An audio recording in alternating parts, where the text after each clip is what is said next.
Hey everybody, I'm so excited. Man, that first volume of Bob Dylan's Bootleg, the first volume, perfect, magnificent.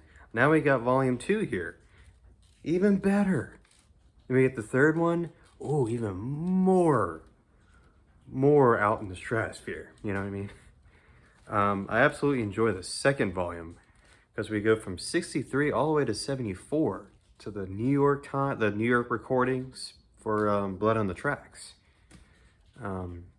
So this is so great. So here we are. You know, this is the 1991 bootleg, volume 2. We start off with 7 curses from the Times Out of Mind. This is Times Out of Mind. Oh my God. See, folks, it's confusing because he has Times They Are Changing, Time Out of Mind. Look at that, 2 albums that he has like 2 time album titles. Times They Are Changing outtake. This was recorded August of 63. It's a song called 7 Curses. This is a bit of a dark song, a little bit. Has a little bit of some dark commentary, a little bit. I think it has something to do with, you know, the civil rights, you know, I guess it's probably maybe about that a little bit. But yeah, it's pretty heavy song. Nothing else to really say about it, but it's pretty good. Then we get the second track, which is called Eternal Circle. This was recorded, and now we're going back into, yeah, so excuse me. Now we go 2 months further, or 2 months ahead, to October of that year. Yeah, I do like this one. Once again, it has a little bit of that, I love the kind of mood of the song, and I really like the, I guess that's sort of, you know, about I guess someone that really loves the sound of Dylan, and so he, it's basically about this girl that he sees, but then as he tries to look for her, or, you know, whatever, she seems to vanish or something, you know. There was an old story, I think, going way back, that I think Dylan kind of took that idea about this vanishing, you know, whatever. It could have been God or something or whatever, you know, as she hears the tune of my playing or something like that. You know, he kind of says that. It's a good one. This one's Susie, the third one, the cough song. And I love at the end where, you know, you hear Tom Johnston kind of laughing, giggling, or whatever. And Bob Dylan's, yeah, that's the song. Yep. It's over. Yeah. It's a goofball. It really, I love this one because it shows a little bit, it shows his finger playing, you know what I mean? His finger exercise, if you will, of his acoustic guitar. And I really love that, you know what I mean? It sounds like he's prepping for, you know, for Don't Think Twice Is All Right, you know, from side 2 of, it's interesting though. This is from the Times They Are Changing, once again, outtake. So yeah. Ooh, okay, this is the 4th one here, and I think a lot of people recognize this outtake for sure. I think a lot of people love this Bob Dylan song. I know numerous of people had covered this song, including Joan Baez. She had an album called Farewell Angelina, and this was from that album called Mama, You've Been on My Mind. It's a really nice, slow ballad song. This is from Another Side. Definitely tell has a little bit of that Another Side kind of, you know, it definitely has a little bit of that transitional, you know, sound a little bit. This was recorded June the 9th of 64, and I really love the nice lyrics of the song about, you know, this long-term lover. He's like, baby, you've been on my mind, you know. I love the metaphor of him standing on the crossroads, standing, you know. It's such a great outtake, you know what I mean? I felt like maybe Motorcycle Nightmare would have probably been the one that could have been booted out and had this song on here. I mean, I felt like maybe it would have amped up Another Side a little better. I mean, that's a great album. But I think if you kicked off a couple of tracks, maybe that one in particular, Motorcycle Nightmare, maybe even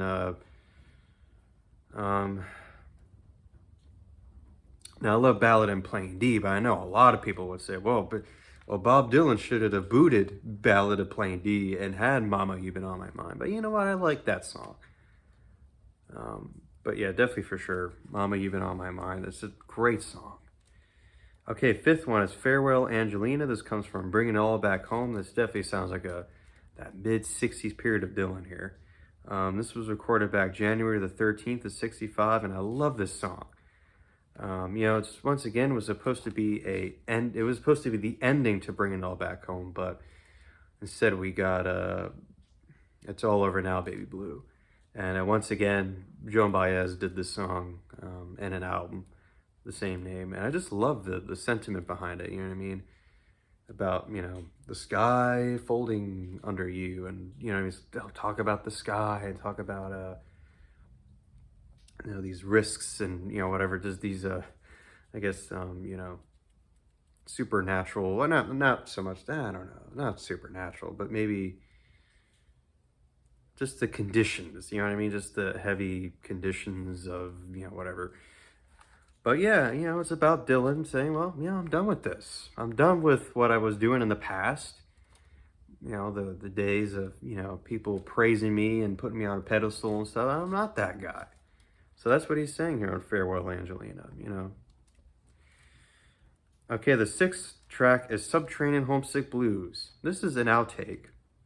And this is just Bob Dylan and an acoustic guitar with no other instruments behind him. You can hear Tom Johnston. He's saying, quiet on the set. Take it away, Bob. And it's pretty good. You know, of course it's not what the official recording was, you know, like, you know, I'm Bringing It All Back Home. But of course it's interesting, you know, interesting. Yeah.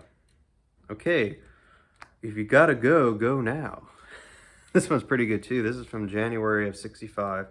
And man, I just love the instruments, man. I just love this time of Dylan really getting into the groove a little bit. You know, I just love his humor in the song. Just it's absolutely funny, you know. Go now, and unless you have to something, unless you miss out on a boat or something. But it's a pretty goofy song. But yeah, it's pretty good. Yeah. Then we get the next one here. This is from Highway 61. Now we're into the recordings of that period there. June of 65. This one's really good. This really reminds me of maybe some of the Stones.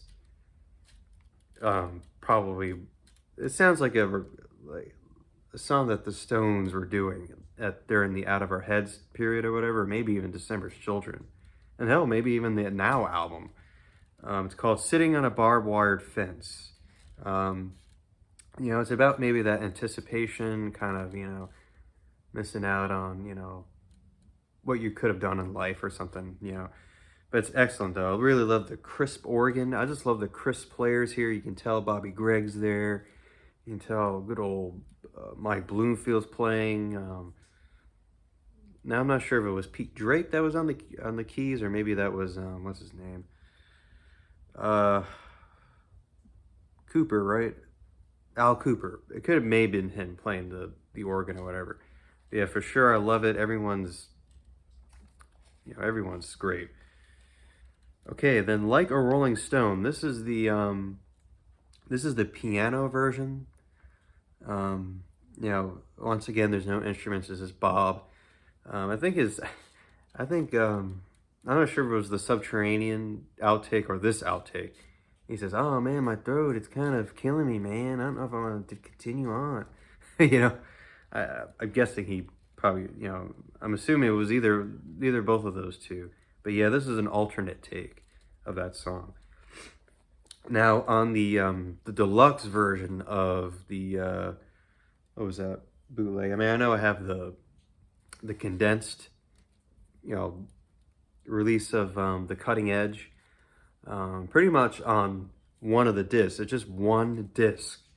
If you get the six disc deluxe set or whatever, you basically get almost every single outtake of Like a Rolling Stone. So I'm pretty sure that was on the Cutting Edge, this version here. I'm pretty sure it was. So yeah. And these were all from June of 65, by the way. And so as it takes a lot to laugh, it takes a train to cry. This is kind of a bit, knowing that I've been, I'm always very, very, always on the go listening to Highway 61. So I pretty much know that album pretty much the back of my hand, knowing that I've listened to that album a lot. And I love the slower groove of the album version more than this version. I mean, it's kind of interesting. It's a little bit more upbeat, but something just doesn't, it doesn't have that, you know what I mean? It feels like that song was more to be just a slow burn groove, than this kind of upbeat, kind of bluesy take here. But either way, it's still good, of course. Number 11 is I'll keep it with mine. Oh man, this is this is great. This is the blonde on blonde outtakes here we're talking. So is that Mercury sound, you get that very prominent keyboard effect, you know what I mean? This is January of '66. And yeah, it's really cool, a little bit, in that blonde on blonde vein a little bit. Yeah. Sounds very much like it, sounds a little bit more romantic-y a little bit, in the regret, And this one for sure, definitely, once again, this is January the 21st of '66, so this was shortly before I'll Keep It With Mine. She's Your Lover Now. I just love the humor, once again, the humor that comes out of Dylan, and I just love it. It's just like Bob saying, what are you gonna do? She's your lover now, I just love Dylan's goofy, presentation here. I definitely love the guitars. I mean, just damn, the harmonica in it. It's really great, It has that Mercury sound, that time. Ooh, and then we get the 13th track here. These are two Basement Tape outtakes from the fall of '67. That's an album I never really listened to as often, so maybe I need to listen to it a little bit more. But this is the alternate take of I Shall Be Released. Damn, that is just such a, oh my God. That is just like interfacing with your faith, with your strong faith, and with God. You know what I mean? I absolutely love, of course, the Pink the Pink take that the band did. But man, this is such a great song. Even this alternate take, you hear Robbie Robertson, you can hear, all the guys.